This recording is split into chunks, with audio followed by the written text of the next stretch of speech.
빵집 목사의 뚜벅뚜벅 메시지. 안녕하세요. 김태현 목사입니다. 오늘부터 약 한 4번에 걸쳐서 게으름 시리즈, 게으름에 대해서 여러분과 함께 말씀을 나누고자 합니다. 오늘은 그 첫 번째로서 분명한 목표가 없는 사람은 게으른 사람이다. 분명한 목표가 없는 사람은 게으른 사람이다. 이런 제목으로 말씀을 증거하겠습니다.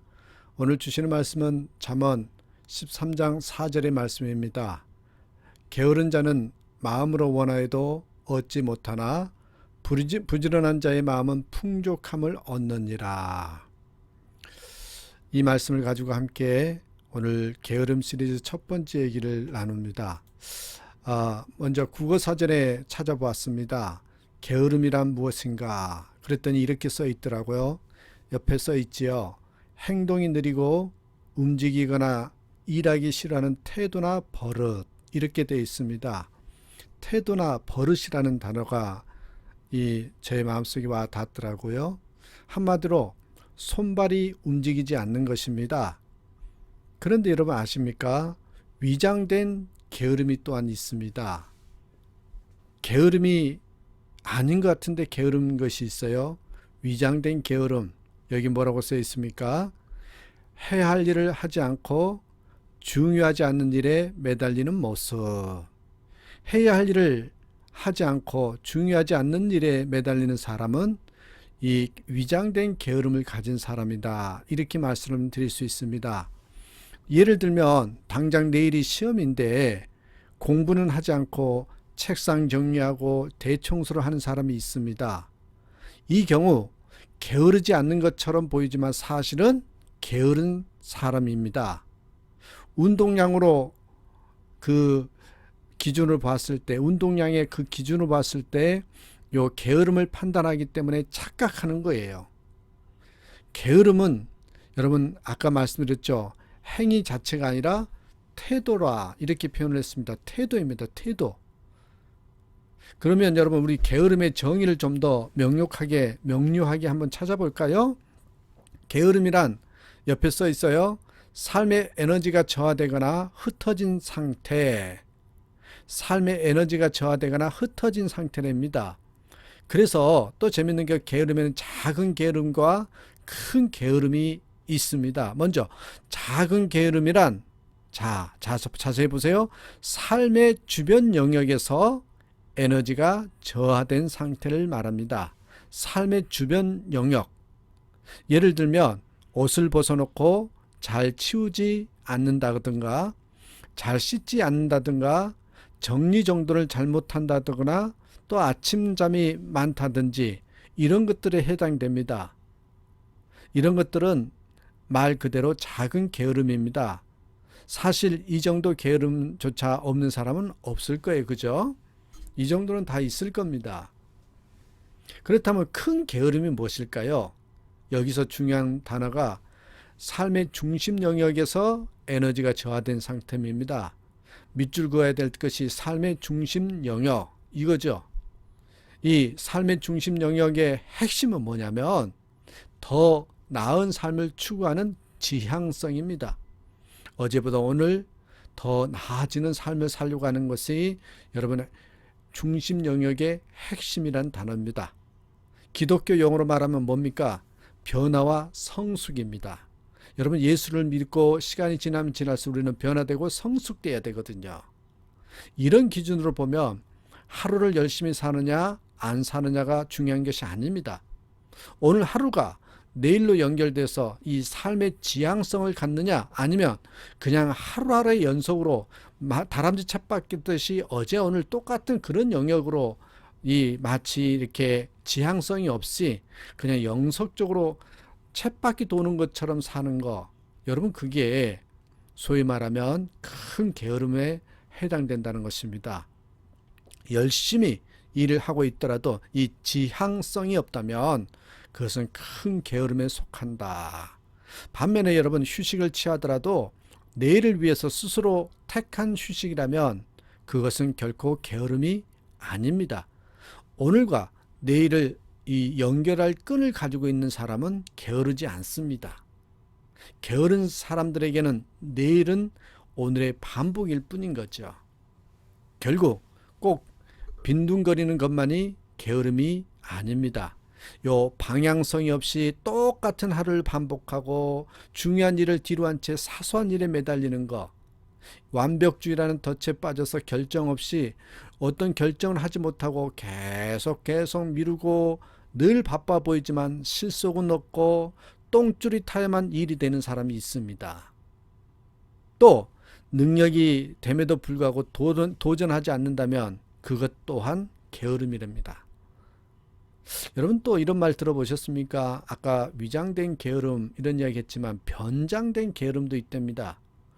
여러 가지가 있습니다. 먼저 어떤 것을 선택해야 되는데 자꾸 그 결정을 미루는 사람이 있습니다. 이 자꾸 미루는 버릇이 있는 사람은 변장된 게으름에 빠진 사람이다. 자꾸 시작을 미루는 사람입니다. 또 자꾸 약속을 어기는 사람이 있습니다. 세금 납부일을 지키지 않는다거나 약속 시간에 늦게 가는 사람이 있습니다. 이게 습관적으로 있는 사람이 있어요. 게으른 사람은 눈치를 많이 보게 되어 있습니다. 게으른 사람들의 특징 중에 하나가요, 변명이 많습니다. 자꾸 미루는 변명이 있습니다. 닥치면 하게 돼 있어. 난 오히려 막판에 실력이 나와. 조금씩 하느니 나중에 모았다가 한꺼번에 하는 것이 더 화끈하잖아. 그리고 여러분, 게으름을요 철학으로 미화시키는 사람도 있어요. 변명하는 사람도 있지만 또 그것을 마치 철학적으로 생각하는 사람. 사람이 말이야 여유를 가지고 살아야지. 일에는 때가 있는 법이야. 노력해봐야 무슨 소용이 있어. 모두 욕심일 뿐이야. 삶이란 그냥 다 헛된 거야. 보세요.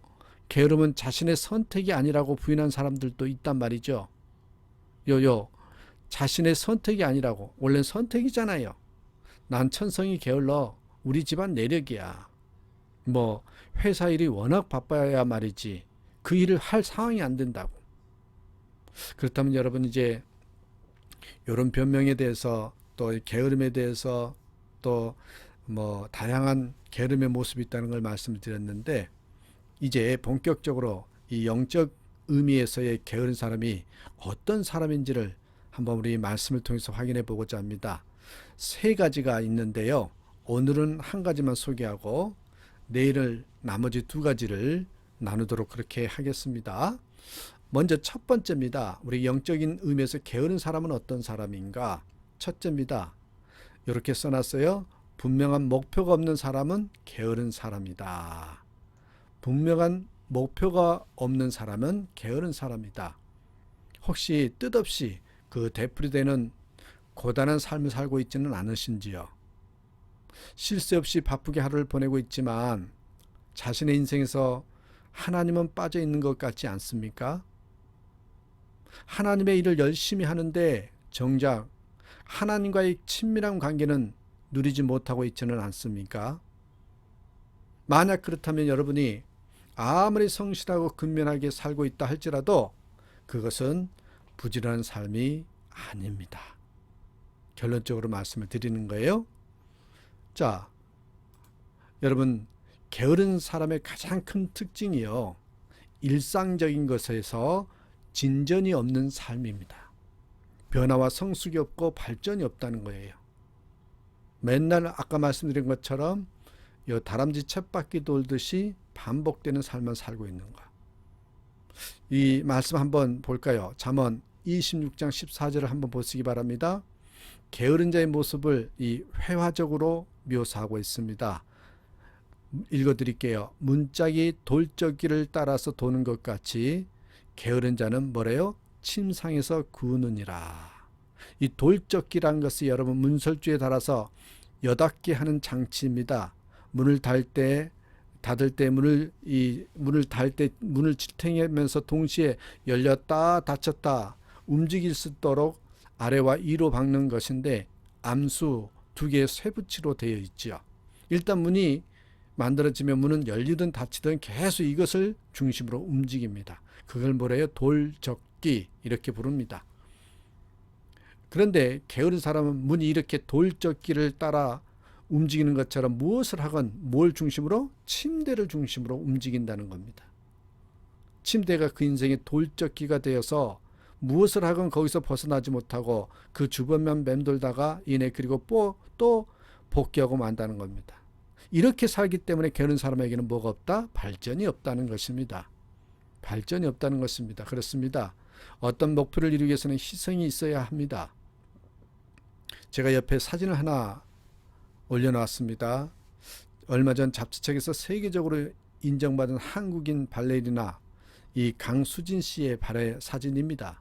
이것을 보면서 가슴이 뭉클한 적이 있었습니다. 그 발은 상처와 굳은 살로 뒤덮여서 차마 보세요. 인간의 발이라고 할 수 없을 정도입니다. 얼굴하고 완전히 다른 발의 모습. 그녀가 만들어내는 그 아름다운 발레 동작들은 그 발의 모양을 그렇게 만들 정도로 초인적인 뭐가 있었다? 연습이 있었다는 것입니다. 그 연습으로 빚어낸 결과물이라는 것입니다.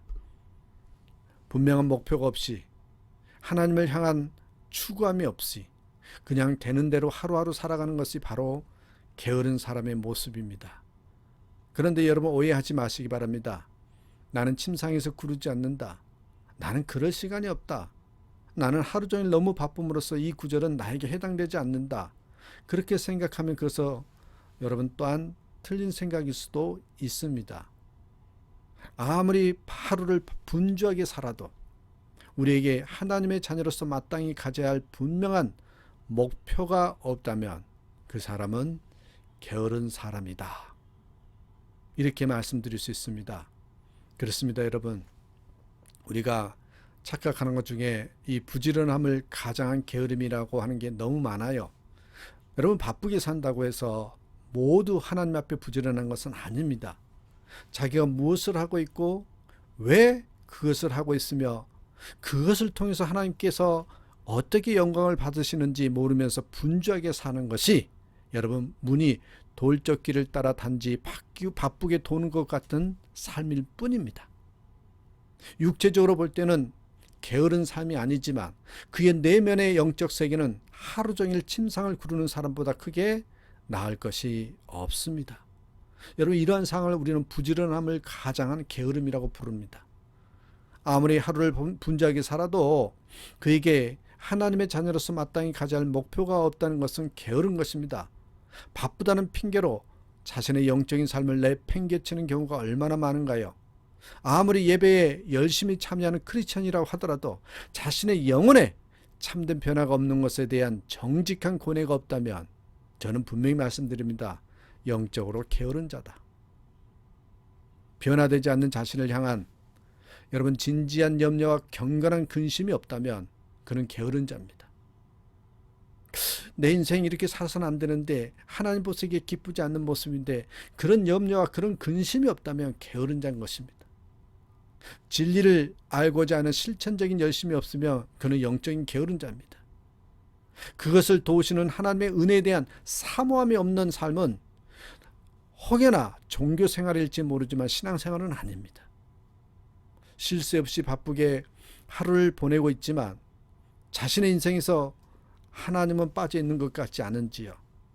무엇이 가장 중요하고 무엇이 가장 가치 있는지를 생각하고 그 우선순위에 따라 삶을 재편해야 합니다.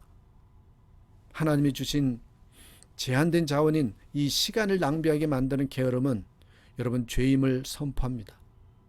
목적이 이끄는 삶이라는 책이 강조하는 바와 같이 우리 삶의 목표가 분명해야 하고 그래야 그 목표를 따라 성실함과 부지런함으로 살아갈 수 있습니다. 이렇게 부족한 내가 어떻게 해야 한 번밖에 없는 인생을 허무하게 살지 않고 하나님의 영광을 위해서 살 수 있을까 하고 계속 고민하면서 살아가야 된다는 것이죠. 어제 늦게 잤다는 핑계로 오늘 아침에 주님과의 만남의 시간을 갖지 않고 하루를 지냈다고 합시다.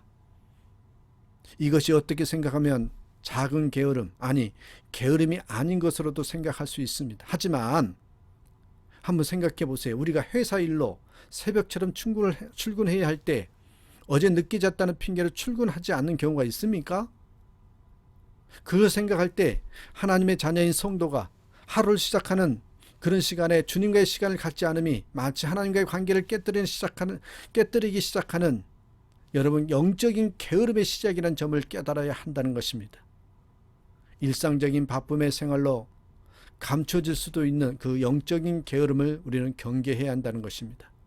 여러분, 말씀을 들으면서 자극을 받고 새로운 것을 깨닫게 되어도 삶의 진전이 없는 이유는 무엇일까요? 분명히 말씀을 들었는데 가슴에 찡함이 있는데 그것을 깨달았는데 삶의 진전이 없어요. 이 가슴을 저미는 기도 제목, 간절한 기도 제목이 없는 이유가 무엇일까요? 그것은 바로 하나님의 자녀로서 가져야 할 삶의 목표인 하나님의 영광을 높이는 것이 없기 때문에 그렇습니다. 육체적으로 바쁜 삶 역시 부지런함을 가장한 게으름이고요. 하나님과 영접하는 시간을 갖지 않는 것은요, 자신의 영혼을 단장하지 않는 것과 동일하다는 말씀입니다. 사랑하는 여러분, 하나님의 보시기에 게으르지 않는 자가 되기 위해서는 먼저 분명한 목적의식, 나를 향한 하나님의 목적이 무엇인가, 그 사명과 또 하나님의 영광을 위해서 살아보겠다는 결단, 그런 모습의 신앙생활이 있어야 한다는 것입니다. 이러한 삶을 사는 저와 여러분이 되셨으면 좋겠습니다. 오늘 게으름 시리즈 첫 번째 시간을 보았는데요. 다시 한번 내 삶의 목표가 무엇인가를 분명히 깨닫고 그러한 삶을 사는 저와 여러분 되시기를 축복합니다. 오늘도 예수님 안에서 기뻐하며 예수님 때문에 행복해하는 저와 여러분의 삶이 되길 간절히 축원합니다.